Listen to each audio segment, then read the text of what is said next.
ជំរាបសួរខ្ញុំបាទឈ្មោះសែនពលជាមេចុងភៅនៅប្រចាំសន្តាគារសមាធិវីអង្គរ Resort និង Spa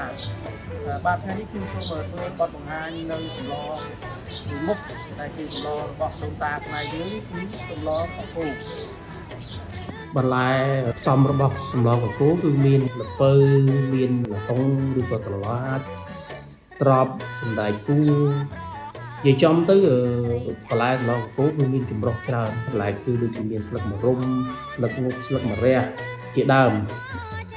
គ្រឿងផ្សំរបស់សម្លកកូរនោះគឺទីមួយមានគ្រឿងកិនខ្លាញ់ជ្រូកខ្ទិះដូង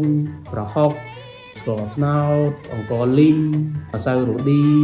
ប៊ីចេងជាមួយនឹងខ្ទិះដូងផងដែរបាទនេះជាត្រីអណ្ដែងនេះគឺជាសាច់ជ្រូក3ជាន់ហើយនេះជាកូនត្រីចម្រុះមហូបជាប់នឹងខ្លួនស្រីបាទឥឡូវយើងចូលដល់កម្មវិធីចម្អិនយើងបើកខ្ទះឲ្យយើងក្តៅហើយបាទយើងចាប់ដើមដាក់ខ្លាញ់ជ្រូកថាឲ្យវាចេញខ្លាញ់បន្តិចមកលីងគ្រឿងយើងឲ្យឈ្ងុយយើងឆាគ្រឿងឲ្យឈ្ងុយហើយយើងថែមខ្ទិះដូងបន្តិចដើម្បីបង្កើនរសជាតិឈ្ងុយជាមួយនឹងគ្រឿងហើយបានយើងចាប់ដើមដាក់ប្រហុកទៅតាមការចូលចិត្តរបស់បងប្អូនដែលចូលចិត្តប្រហុកបន្ទាប់មកបានយើងដាក់សាច់ត្រីជាមួយនឹងសាច់ជ្រូកសិនត្រីយើងទុកនៅខាងក្រោយព្រោះវាល្អិតវាឆាប់ឆ្អិនទេយើងឆាវាឲ្យចូលជាតិ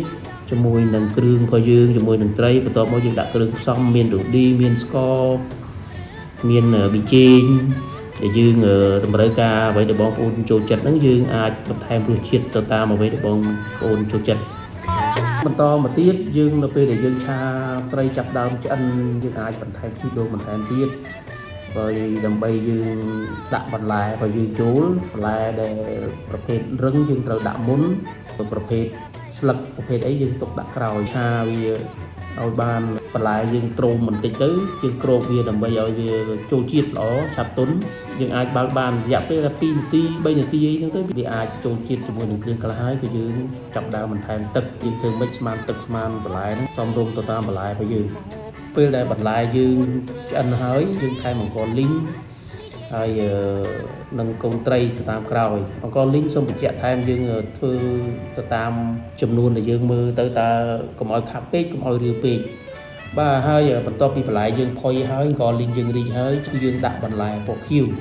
ពណ៌ខៀវមានស្លឹកម្រុំមានស្លឹកម្រះ